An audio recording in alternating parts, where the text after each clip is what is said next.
नमस्कार, सुप्रभात। स्वागत है आपका। आपके साथ मैं हूं अमृता चौरसिया। खबरों को विस्तार से जानेंगे, लेकिन उससे पहले नजर हेडलाइंस पर। आंध्र प्रदेश विधानसभा में कापू आरक्षण विधेयक को मिली मंजूरी। सरकारी नौकरियों और शिक्षा संस्थानों में 5% आरक्षण की व्यवस्था।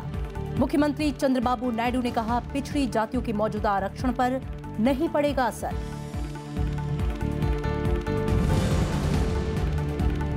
गुजरात में पहले चरण का प्रचार जोरों पर। प्रधानमंत्री आज करेंगे भरूच, सौराष्ट्र और राजकोट में जनसभा को संबोधित। कांग्रेस के समर्थन में हार्दिक पटेल का सूरत में रोड शो। चुनाव आयोग की टीम के गुजरात दौरे का आज दूसरा दिन।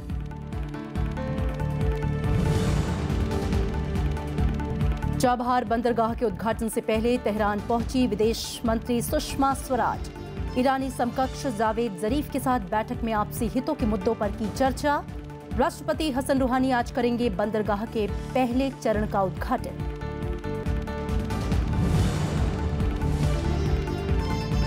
ओखी तूफान से लक्षद्वीप में भारी तबाही। उत्तर पश्चिम की ओर बढ़ा तूफान। केरल के मुख्यमंत्री ने राष्ट्रीय आपदा घोषित करने की मांग।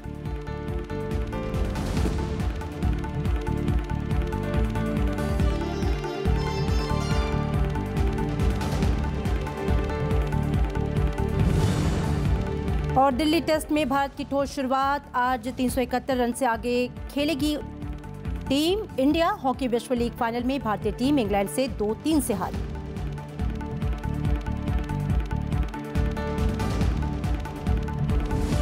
आंध्र प्रदेश विधानसभा ने कापू समुदाय और उसकी 3 उपजातियों को नौकरियों और शिक्षा में 5% आरक्षण देने वाले विधेयक को सर्वसम्मति से पारित कर दिया है। मुख्यमंत्री चंद्रबाबू नायडू के मुताबिक न्यायमूर्ति मंजुनाथ आयोग की सिफारिश पर कापू समुदाय को आरक्षण दिया गया। मुख्यमंत्री ने यह भी भरोसा दिलाया है कि कापू समुदाय को आरक्षण देने के फैसले से पिछड़ी जातियों के मौजूदा आरक्षण पर कोई असर नहीं पड़ेगा। कापू समुदाय को आरक्षण मिलने से राज्य में कुल आरक्षण 55% तक पहुंच जाएगा, जो सुप्रीम कोर्ट के तय 50% की अधिकतम सीमा से ज्यादा है। ऐसे में राज्य सरकार संविधान में संशोधन करने के लिए केंद्र से अनुरोध करेगी। सत्ताधारी टीडीपी ने चुनाव के दौरान कापू समुदाय को आरक्षण देने की बात कही थी। हालांकि इस बीच आयोग के चेयरमैन न्यायमूर्ति मंजुनाथ ने कहा है कि ये सदस्यों की रिपोर्ट है। वो अपनी रिपोर्ट जल्द सरकार को सौंपेंगे, जो सर्वमान्य होगी।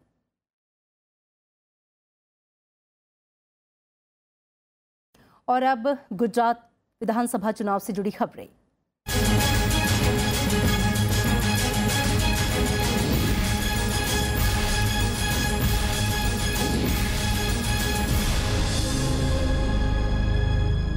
गुजरात विधानसभा चुनाव के पहले चरण के लिए प्रचार चरम पर है। सभी पार्टियों के दिग्गज प्रचार अभियान में पूरी ताकत झोंक रहे हैं। दक्षिण गुजरात और सौराष्ट्र में प्रधानमंत्री नरेंद्र मोदी की आज 3 रैलियां हैं।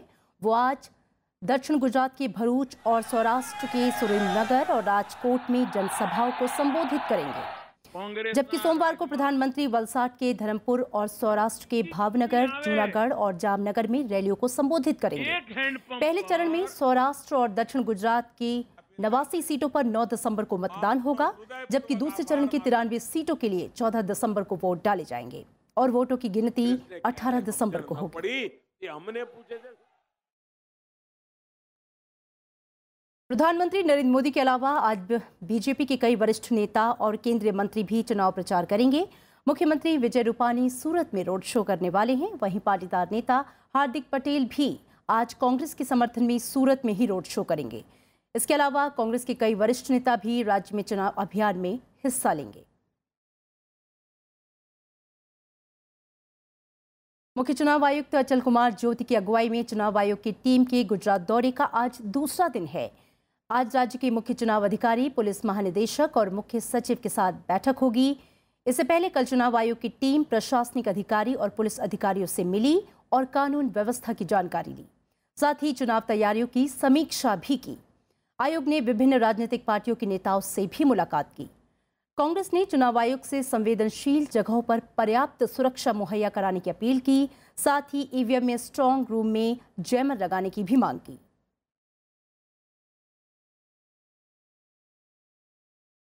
सीधा रुख करेंगे राजकोट का, जहां से हमारे संवाददाता पंचानंद हमारे साथ जुड़ रहे हैं। पंचानन, राजकोट और सौराष्ट्र का ये पूरा इलाका जो पटेलों का गढ़ है, कितनी बड़ी चुनौती है पटेलों से। और आज अगर हम बात करें आज और कल की विशेष तौर पर, तो रैलियों का दिन है, प्रधानमंत्री रैलियां हैं, राहुल गांधी भी रैलियां करने वाले हैं कल परसों। आज सूरत में हार्दिक पटेल की भी रैली है। और क्या जानकारी है आपके पास?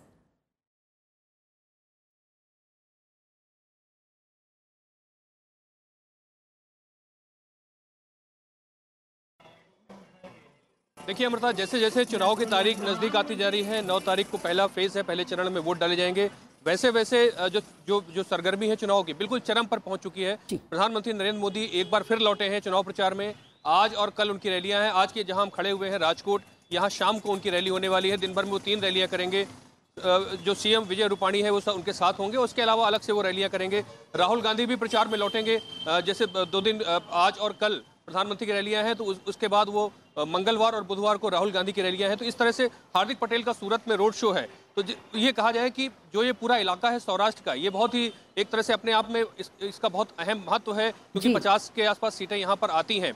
ये तो इसलिए सारी पार्टियों ने यहाँ पर जोर लगा रखा। और जो पटेल फैक्टर इस बार इस चुनाव में खास तौर से जुड़ गया है, जो इंपॉर्टेंट अहम हो गया है, उसको सभी लोग टैप करने के लिए कोशिश कर रहे हैं।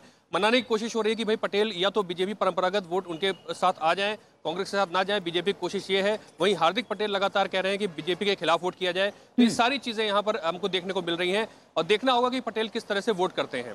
अमृता, बिल्कुल, बहुत शुक्रिया पंचानंद इस पूरी जानकारी के लिए आपका। तो आज अहम रैलियां हैं वहां पर। और इधर पूर्व प्रधानमंत्री मनमोहन सिंह ने केंद्र सरकार की आर्थिक नीतियों पर ही सवाल उठाया है। सूरत में कल उन्होंने कारोबारियों को संबोधित किया।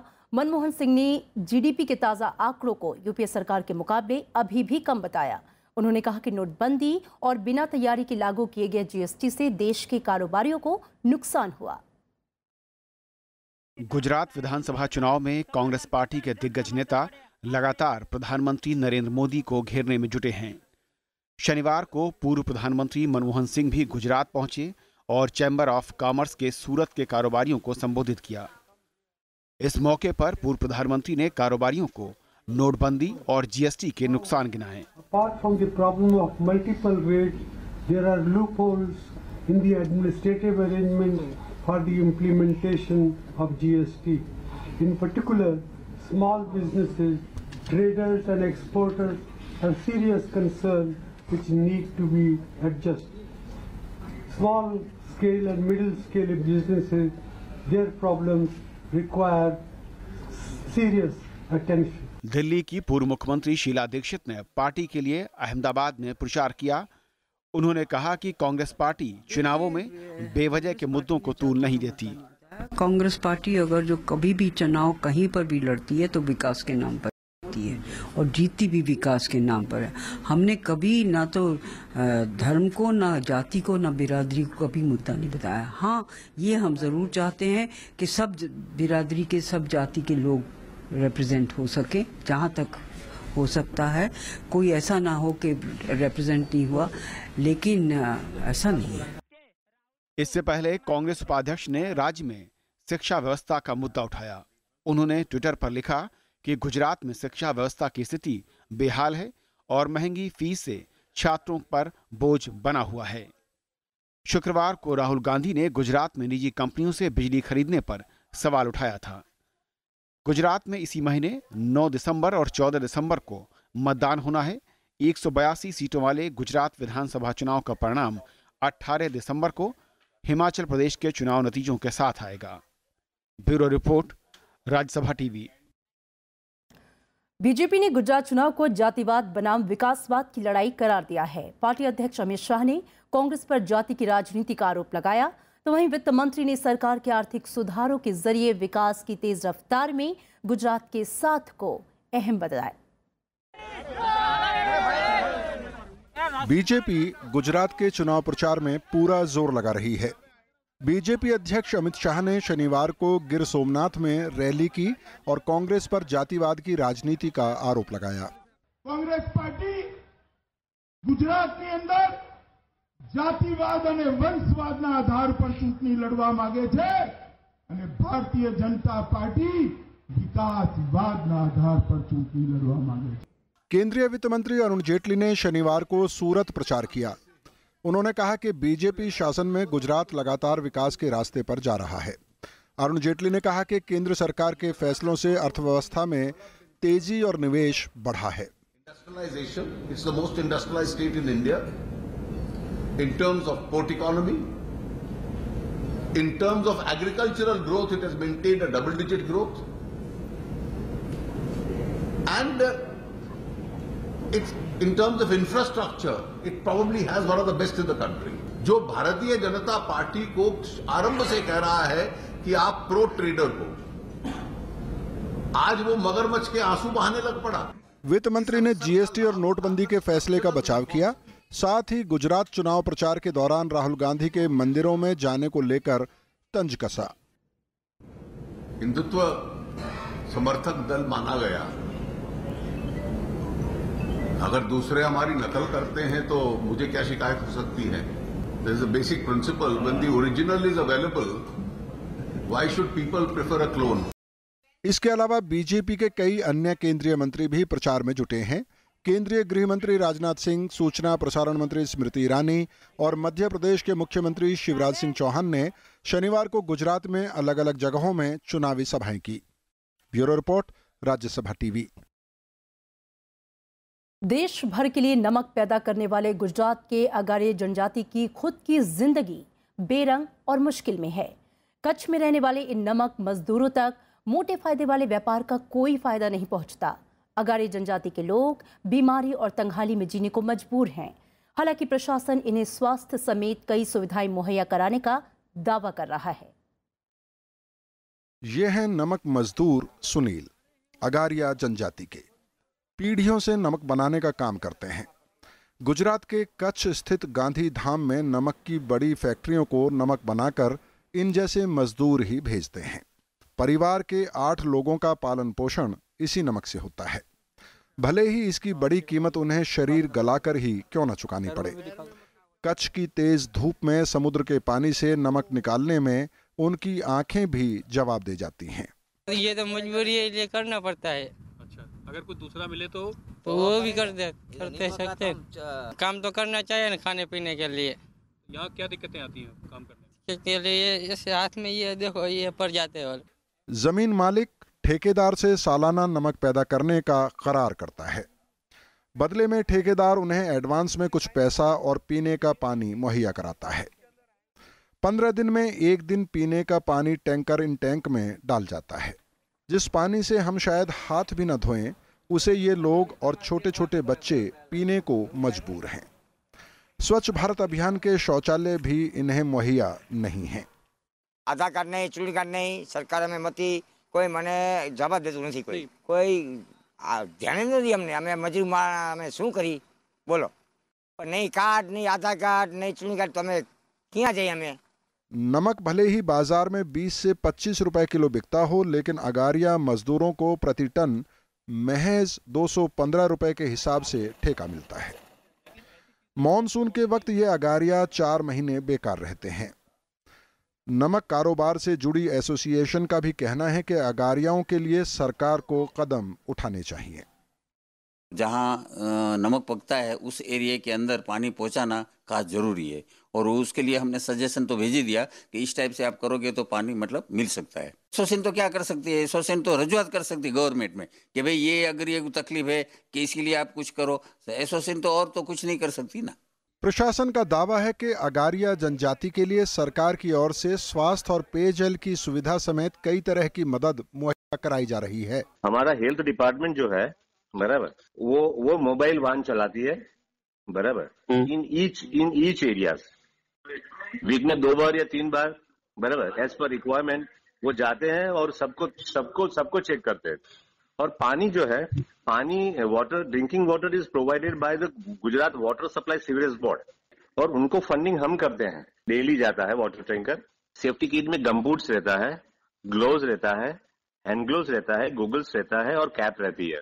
आंकड़े के मुताबिक 76% नमक उत्पादन इसी इलाके में होता है, जो करीब 80 से 90 लाख टन है, और विदेशों में भी ये नमक निर्यात किया जाता है। जिसका हमारी जिंदगी में सबसे अहम स्थान है, उसे उगाने वाले ये नमक के किसान यानी अगरिये आज बेहद बदहाल स्थिति में हैं। और इन नगरियों को सरकार की ओर से दरकार है कि उन पर कुछ ध्यान दिया जाए ताकि उनकी जिंदगी कम से कम इंसानियत के स्तर पर आ सके। कच्छ में कैमरामैन जुनैद के साथ पंचानन मिश्रा, राज्यसभा टीवी।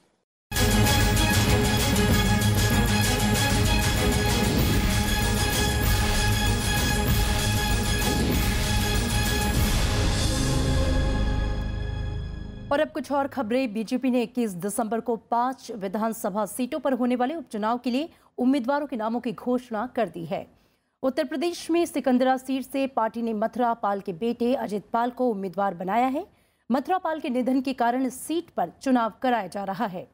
वहीं अरुणाचल प्रदेश में पक्के कसांग और लीकाबाली सीटों से पार्टी ने ब्यूराम वाहंगिक्यो और कार्दू निक्योर को उम्मीदवार बनाया है।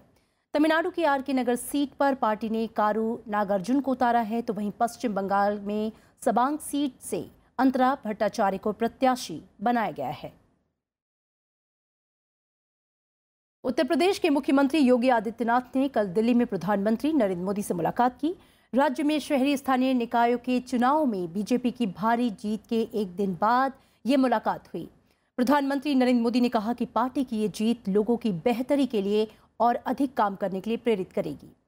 नगरीय निकाय चुनाव में 16 नगर निगमों में से 14 पर बीजेपी का मेयर जीता है।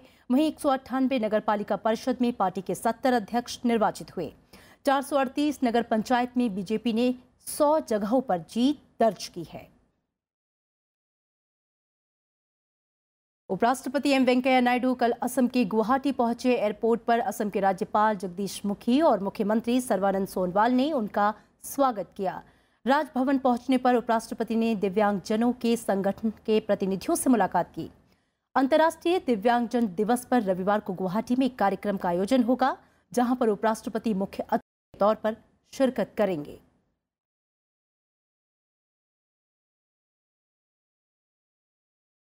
ओखी तूफान से लक्षद्वीप में भारी तबाही हुई है। सभी द्वीपों पर बचाव का काम जारी है। तूफान से तमिलनाडु और केरल में मरने वालों की तादाद 16 हो गई है। चक्रवाती तूफान ओखी के चलते समुद्र की तेज लहरों में फंसे 952 मछुआरे सुरक्षित महाराष्ट्र तट पर पहुंच गए हैं।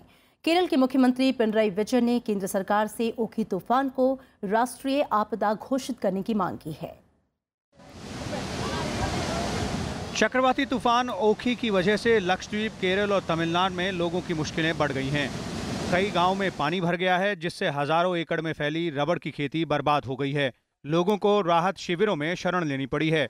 नौसेना और तटरक्षक बल की टीमों ने समुद्र में फंसे 500 से ज्यादा मछुआरों को बचा लिया है। कई मछुआरे अभी भी लापता हैं, जिनकी तलाश जारी है।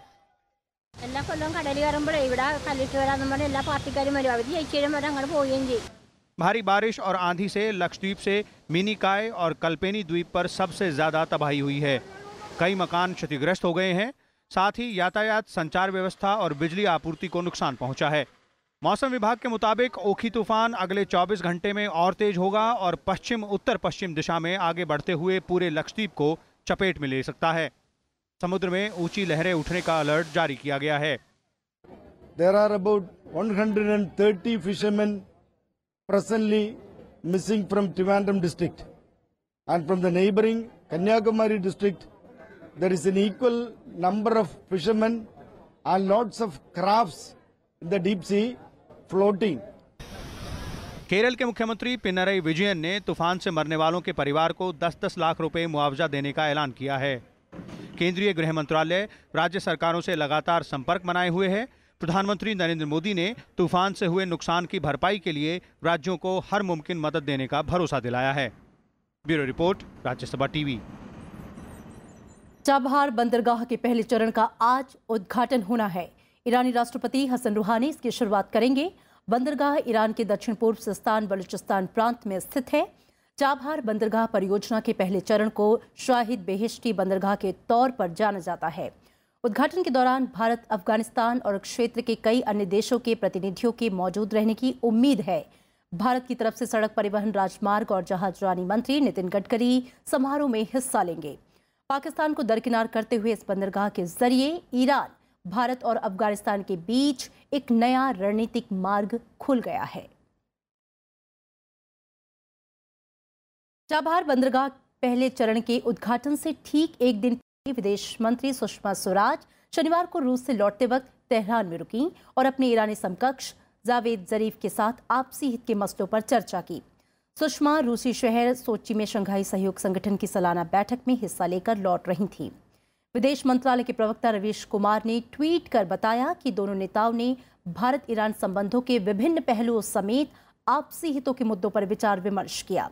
ईरानी विदेश मंत्रालय ने बताया कि चर्चा के दौरान जावेद जरीफ ने चाबहार बंदरगाह का जिक्र करते हुए कहा कि ये ईरान भारत के परस्पर और क्षेत्रीय सहयोग को मजबूत करता है। इस परियोजना में भारत अहम साझेदार। महीने भर पहले भारत ने गेहूं की एक खेप चाबहार बंदरगाह के रास्ते अफगानिस्तान भेजी थी। अमेरिकी राष्ट्रपति डोनाल्ड ट्रंप ने हैदराबाद में हुए वैश्विक उद्यमिता सम्मेलन पर संतोष जताया। उन्होंने प्रधानमंत्री नरेंद्र मोदी से फोन पर बात कर सम्मेलन के सफल आयोजन की बात कही। इस बारे में व्हाइट हाउस की तरफ से बयान जारी किया गया है। सम्मेलन का आयोजन भारत और अमेरिका ने मिलकर किया था। अमेरिकी राष्ट्रपति की बेटी और उनकी वरिष्ठ सलाहकार इवांका ट्रंप ने वैश्विक उद्यमिता सम्मेलन में अमेरिकी प्रतिनिधिमंडल का नेतृत्व किया था। 3 दिन तक चले सम्मेलन में महिला उद्यमियों को बढ़ावा देने और वैश्विक आर्थिक वृद्धि तेज करने पर जोर दिया गया। इसमें दुनिया भर से उद्यमियों और निवेशकों ने हिस्सा लिया। और अब खेल की खबरें। दिल्ली टेस्ट का आज दूसरा दिन है। इससे पहले कल पहले दिन का खेल खत्म होने तक भारत ने 4 विकेट के नुकसान पर 371 रन बना लिए। भारत की ओर से कप्तान विराट कोहली 156 रन बनाकर और रोहित शर्मा 6 रन बनाकर नाबाद पवेलियन लौटे। मुरली विजय ने भारतीय टीम के खाते में 155 रन जोड़े। दिन के आखिरी ओवरों में भारत को 2 झटके लगे। श्रीलंकाई गेंदबाज लक्ष्मण संदकन ने मुरली विजय और अजिंक्य रहाणे को डिकवेला के हाथों स्टंप करवाया। इससे पहले मुरली विजय ने कोहली के साथ मिलकर तीसरे विकेट के लिए 283 रनों की साझेदारी की। कप्तान विराट कोहली ने श्रीलंका के खिलाफ मौजूदा सीरीज में तीसरी सेंचुरी लगाई है। भुवनेश्वर में हॉकी विश्व लीग फाइनल में ग्रुप बी में भारतीय टीम को हार का सामना करना पड़ा है। टीम इंडिया इंग्लैंड से 2-3 से हार गई। इससे पहले कल भारत ने ऑस्ट्रेलिया के साथ 1-1 से ड्रॉ खेला था। वहीं ग्रुप बी में जर्मनी और ऑस्ट्रेलिया के बीच मैच 2-2 से ड्रॉ रहा। ग्रुप ए में बेल्जियम ने अर्जेंटीना को 3-2 से और स्पेन ने नीदरलैंड को 3-2 से हराया।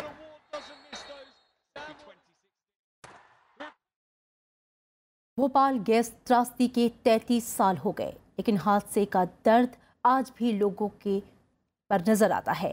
33 साल पहले भोपाल में दुनिया का सबसे बड़ा औद्योगिक हादसा हुआ। भोपाल के लिए 2-3 दिसंबर 1984 की रात तबाही बनकर आई। इस रात यूनियन कार्बाइड संयंत्र में से रिसी मिथाइल आइसो रसायन गैस ने 3000 से ज्यादा लोगों को मौत की नींद सुला दिया। वहीं लाखों लोगों की जिंदगी और मौत के बीच झूलने को मजबूर कर दिया।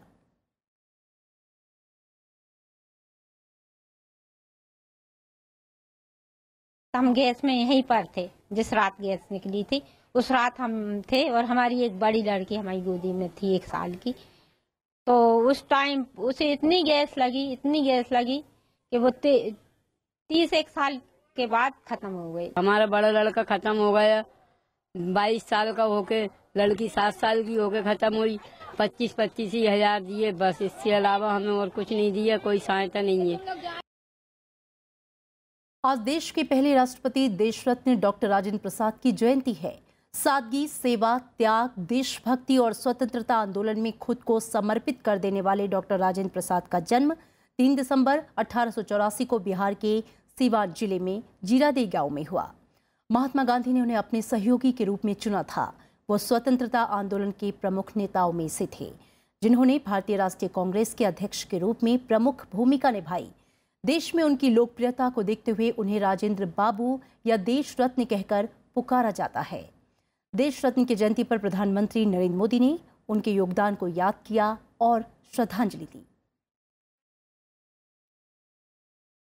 हॉकी के जादूगर मेजर ध्यानचंद की आज पुण्यतिथि है। 29 अगस्त 1905 को उत्तर प्रदेश के इलाहाबाद में जन्मे ध्यानचंद ने 1928, 1932 और 1936 के ओलंपिक में भारत को स्वर्ण पदक दिलाने में अहम भूमिका निभाई। एक नजर मेजर ध्यानचंद के सफरनामे पर। इंडिया स्कोर मौका बर्लिन ओलंपिक पुरुष हॉकी का फाइनल मुकाबला। हॉकी स्टिक से गेंद को दूसरे खिलाड़ियों से छीनकर आगे बढ़ते ये हैं हॉकी के युग पुरुष मेजर ध्यानचंद। भारतीय टीम ने इस मैच को 8-1 से जीता और ओलंपिक में तीसरा स्वर्ण पदक हासिल किया। इस जीत के साथ कप्तान ध्यानचंद का नाम भारतीय हॉकी के इतिहास में हॉकी के जादूगर के रूप में दर्ज हो गया। मेजर ध्यानचंद को 21 साल की उम्र में न्यूजीलैंड जाने वाली भारतीय टीम के लिए चुना गया। इस दौरे में भारतीय सेना की टीम ने 21 में से 18 मैच जीते। सिलसिला आगे बढ़ा और 1932 लॉस एंजल्स ओलंपिक में भारत ने अमेरिका को 24-1 के रिकॉर्ड अंतर से हराया। इस मैच में ध्यानचंद ने 8 गोल दागे। 1936 मेजर ध्यानचंद के लिए सबसे यादगार रहा। बर्लिन ओलंपिक में उन्हें बतौर कप्तान के तौर पर खेलने का मौका मिला। ध्यानचंद की अगुवाई में भारतीय टीम ने शानदार प्रदर्शन किया। फाइनल में मेजबान जर्मनी को 8-1 से करारी शिकस्त दी। भारत को लगातार तीसरा स्वर्ण पदक मिला। इन्हीं दिनों ध्यानचंद के खेल से प्रभावित होकर जर्मनी के तानाशाह हिटलर ने उन्हें जर्मनी की सेना में शामिल होने की पेशकश की, लेकिन ध्यानचंद ने उस प्रस्ताव को ठुकरा दिया।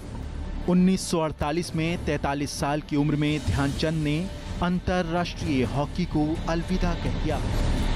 मेजर ध्यानचंद को 1956 में पद्म भूषण से सम्मानित किया गया। 3 दिसंबर 1979 को हॉकी के जादूगर मेजर ध्यानचंद का निधन हो गया। Bureau report, Rajya Sabha TV. 6 दशक से भी ज्यादा वक्त तक सिने जगत और चाहने वालों के दिलों पर राज करने वाले सदाबहार अभिनेता और फिल्मकार देवानंद की भी आज पुण्यतिथि है। वो हमारे बीच तो नहीं है, लेकिन अपने बेमिसाल अभिनय और निराले अंदाज में आज भी हमारी यादों में जिंदा हैं। मेरा दिल तू ही मेरी 6 दशक तक दर्शकों के दिलों पर राज करने वाले सदाबहार अभिनेता देवानंद को एक्टर बनने के ख्वाब को हकीकत में बदलने के लिए कड़ा संघर्ष करना पड़ा। हम एक हैं से बतौर अभिनेता देवानंद ने सिने करियर की शुरुआत की। 1948 में रिलीज हुई फिल्म जिद्दी देवानंद के फिल्मी करियर की पहली हिट फिल्म साबित हुई। कौन आया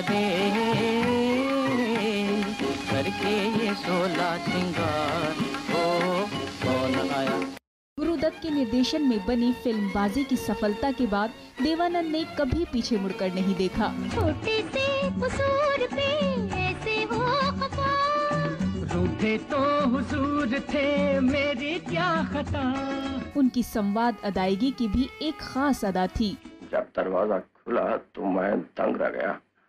2 हसीन आंखें मेरी तरफ देख रही थीं और दिल धड़क धड़क कर कह रहा था कि जाने बेटे तेरी मंजिल यहीं पर है। हजारों गरीबों की उम्मीदों पे पानी फिर जाएगा, उनका विश्वास मिट्टी में मिल जाएगा।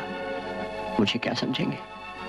ढोंगी, धोखेबाज। उल्लेखनीय योगदान के लिए देवानंद को 2001 में पद्म भूषण सम्मान से नवाजा गया और 2002 में उन्हें दादा साहेब फाल्के से सम्मानित किया गया। Bureau report, Rajya Sabha TV. और अब चलते चलते एक नजर हेडलाइंस पर। आंध्र प्रदेश विधानसभा में कापू आरक्षण विधेयक को मिली मंजूरी। सरकारी नौकरियों और शिक्षा संस्थानों में 5% आरक्षण की व्यवस्था। मुख्यमंत्री चंद्रबाबू नायडू ने कहा, पिछड़ी जातियों के मौजूदा आरक्षण पर नहीं पड़ेगा असर। गुजरात में पहले चरण का प्रचार जोरों पर। प्रधानमंत्री आज करेंगे भरूच, सौराष्ट्र और राजकोट में जनसभा को संबोधित। कांग्रेस के समर्थन में हार्दिक पटेल का सूरत में रोड शो। चुनाव आयोग की टीम के गुजरात दौरे का आज दूसरा दिन। चाबहार बंदरगाह के उद्घाटन से पहले तेहरान पहुंची विदेश मंत्री सुषमा स्वराज। ईरानी समकक्ष जावेद जरीफ के साथ बैठक में आपसी हितों के मुद्दों पर की चर्चा। राष्ट्रपति हसन रूहानी आज करेंगे बंदरगाह के पहले चरण का उद्घाटन। ओखी तूफान से लक्षद्वीप में भारी तबाही। उत्तर पश्चिम की ओर बढ़ा तूफान। केरल के मुख्यमंत्री ने की राष्ट्रीय आपदा घोषित करने की मांग। महाराष्ट्र तट पर सुरक्षित पहुंचे 900 से ज्यादा मछुआरे। और दिल्ली टेस्ट में भारत की ठोस शुरुआत, आज 371 रन से आगे खेलने उतरेगी टीम इंडिया। हॉकी विश्व लीग फाइनल में भारतीय टीम इंग्लैंड से 2-3 से हारी।